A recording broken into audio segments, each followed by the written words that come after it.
It's Trabajarie and I just jumped out the porch with a dirty glove bastard. Oh God. Sweating in the lane on the perk. Freak holding new I squirt. Too bad just ran with me. Shawty out there. Alright. We got Trabajarie jumping off the porch with us today. Say, I know what the fuck poppin', man. How you feeling, gang? I'm feeling amazing, blessed. For sure. For sure. I'm good. It's a pleasure to have you on the porch with us today, man. Appreciate that. Real spill. How I feel to be here with your members? How everybody feeling? See how we feeling? Yeah. For shit, yo. So tell me about how does it feel to finally be here, just off of maneuvering and chasing your dreams for so long? It's not no offense to y'all, but I don't feel like I'm nowhere like yet. Like I still got a long way to go, but it do feel good, like from where I was like 2018 to where I was now, because 2018 this shit didn't seem possible, and now here we are. So that's real. Yeah, for sure. So what can you talk about coming up in the city of Stone Mountain, right? Stone Mountain for sure. Redan Road, Panola Road, all that. Shit, it was cool, really. Like, it was what you make it. That's all I say. Like, people say this and that, but like, it's what you make it for real. Like, you stay out of trouble, you keep your head clean, you be straight. But if you be on that shit, you're gonna be in that shit for sure. Nah, for real. How would you describe your childhood coming up? Childhood, it's crazy because I really don't remember a lot of my childhood. I just remember like my teenage years for real. So it's like when I was a kid, I was really born in like Connecticut, like Hartford. So I was up there till I was like 8 type shit. And it's like I don't even remember a lot going on up there because we was moving around. I know my mom was going through a lot type shit, and then my dad was locked up and shit. Like he had sold drugs and shit, so he was one of them. So we moved around a lot. It wasn't never like really safe for us to stay in one place. But when I got down here when I was 8, like, I don't know, I'm not gonna say everything changed, but it was definitely a different vibe. Cause when you go from up north to down south, switch, like music, different. Like I didn't wanna even embrace Atlanta music when I first came down here. Like I didn't embrace Atlanta music until I was probably like 13 years old. I came down here when I was 8, so that's like, 5+ years. I'm not even listening to this shit. But when I first came down here, that's like when the stanky leg had popped off. On God, like all that type shit. So when all that shit popped off, that's when I came down here and I was like, that's the dumbest shit ever. Like, you went in the skating rinks, no none of that?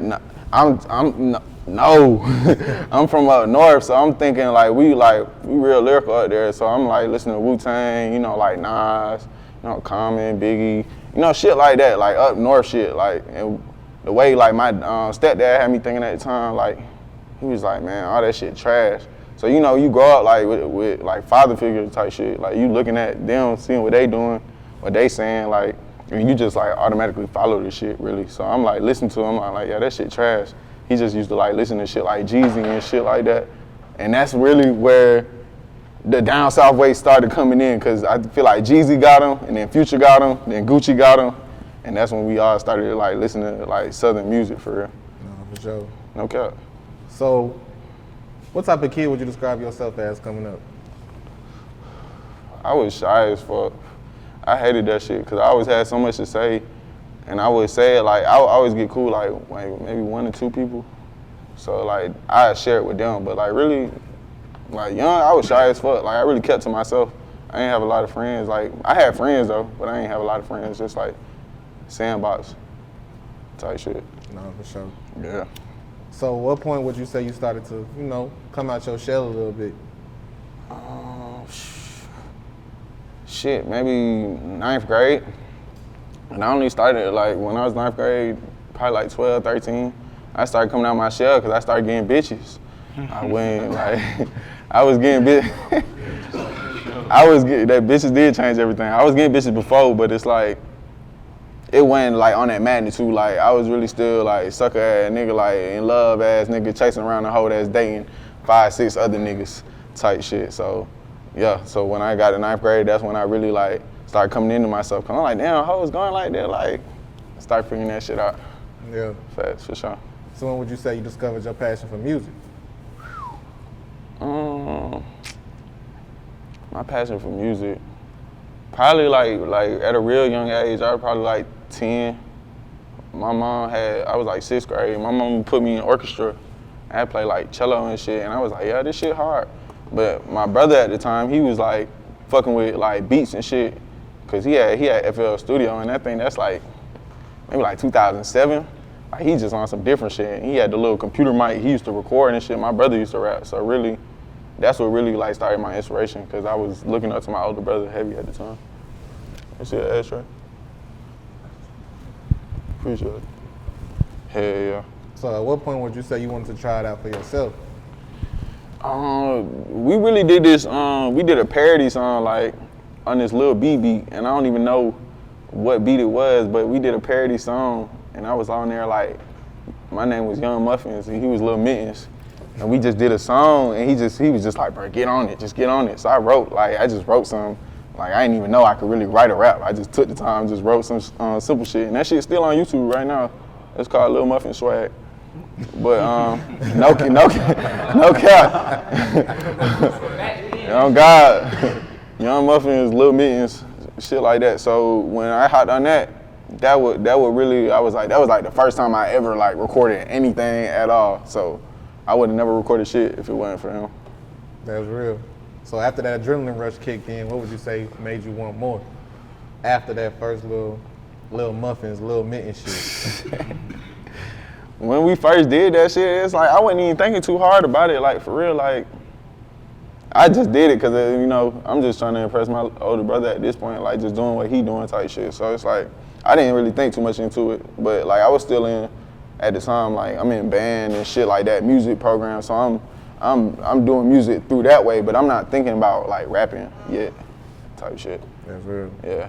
Fast. So what led you to make you say, you know what?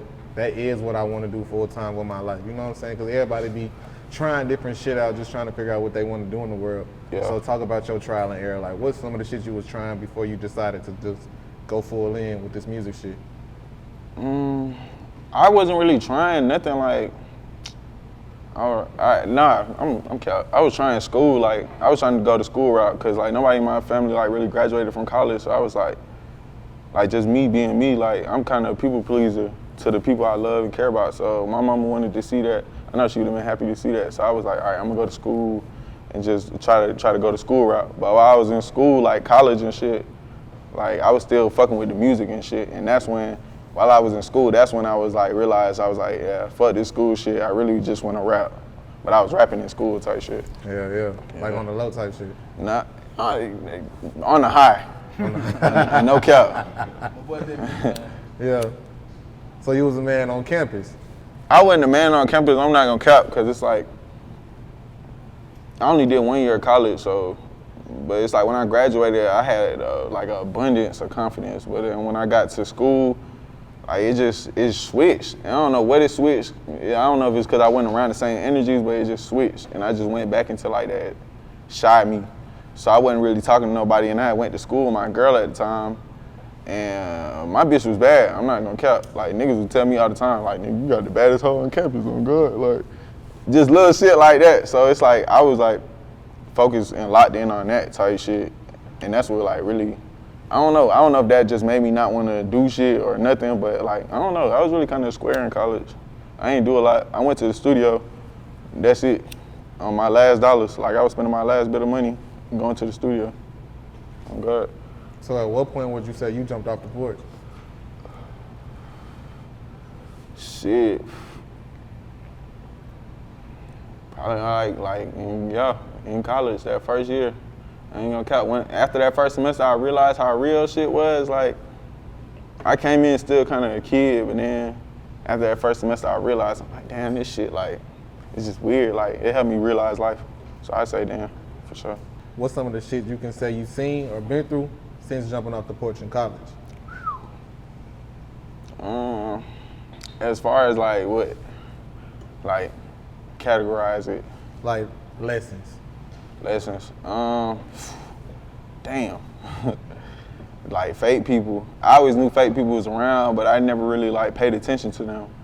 But then like after that first semester, I definitely started paying attention because there's a lot of fake energies. Like people like smile in your face, act like they fuck with you, and then when it's like distance a little bit, they be acting weird, or they'll say little shit to other people and then come back to you. So shit, fake people, and that sum it up really. Y'all niggas know how that shit go. Yeah. Oh God. So how did you decide on the name Trabajarie? I got Trabajarie. I got Trabajarie when I was in high school, and I didn't even like really decide on that name. It was one of my partners who had just came from Spanish class. We had newspaper class together, so he came in that bit and he knew I was rapping. Cause at the time in high school, like nigga, I used to get niggas in circles and like, y'all listen to this shit, just turn on the beat. I'm rapping like lyrics, like that real shit. I'm not rapping like trap songs. It's like real shit. Cause when I first started rapping, I thought like lyricism was the only way. Like I'm not doing all that trap shit. So I used to like form circles in the hall and be like 30, maybe like 3 to 7 people, and be like, y'all listen to this, tell me if it's hard. I'm in the hallway rapping, you know, like, yeah, this shit crazy. So my partner one day, he knew I rap. He came and he was like, yeah, bro, I just left Spanish class and this word, trabaja, which means work in Spanish. He was like, it kind of like match your name, it's close to your name, cause my real name Trabajarie. So you put Trabaja and Trabajarie together, it's Trabajarie. So he brought that shit to me and it was gold, and he knew I was looking for a rap name at the time, cause at the time I think I was going by like Blasphemy, but I knew I needed something different that was hitting. And at the time, that's when like Migos was coming out, Skipper, like all the niggas with the little Mexican names, that was the wave. Yeah. So that's why I got that. That's hard. Sure. Shout out my boy Jod, for sure. So since 2018, you released a total of 15 projects. It's y'all counting for me. Is you living up to your name for me? For sure. So goddamn, talk about the work ethic and how much time you had to put in and how long it took for you to develop such work ethic to just put out 15 projects. I mean, I ain't gonna say it took like too much time, cause like I got my own studio at the house. So like once I realized I was all in with this music shit, I bought a studio, and I didn't like go cheap on this shit. Like I bought good equipment, cause back then I'm thinking you need like not the best shit, but at least some like intermediate shit to like make music, quality, all that extra shit. So I had a studio, so I'm pushing songs out. Like I'm not like a lot of artists, they don't have studios. They gotta go to studios and shit and use other people's shit. So I got this shit like at the crib. So I'm pushing shit out. So like making songs, it ain't nothing. Like I could really drop 5 projects a day. Type shit. Yeah, I'm God. So talk about the inspiration behind your latest release, In the Stars 3. Inspiration, I realized with me, like I always like to come back around and swing around for the same type vibe albums. So like before the album I just dropped today, I dropped like a slower album like for the females and type shit, like, you know, love songs type shit. So I do that, but then I come back and drop a trap album, and then I just drop like the latest album I just dropped, In the Stars 3. Go get that everywhere. It's a vibe. Like everything on there is just like vibes. You turn it on, smoke to it, and that's how you really enjoy it. But it's not something you really supposed to think too hard about. Like I don't want niggas listening to this shit like overly hard. Like nah, you just supposed to turn it on, let it play, smoke, chill. Yeah, I'm good. What would you say is your overall message in your music, and what does it mean to you? I mean, if you listening to the lyrics, you gonna be all over the goddamn place. So I don't really feel like I try to send a message with my music. I feel like I just try to give people vibes, shit they can turn on, listen to, and almost like put on a persona. That's what my songs are, personas for different people that's like in different phases of life. So, yeah. No, So that's real. So talk more so about your creative process when you creating these records and when you putting these bars together. Talk about the strategy and the creative process behind it all. Okay. When I first started making music, like I was writing everything. Like everything had to get wrote, cause I didn't think I was that good enough. Well, I didn't even have a studio yet. I was still paying niggas for studio time, so I didn't want to go in there and waste nobody's time. So I'm writing everything.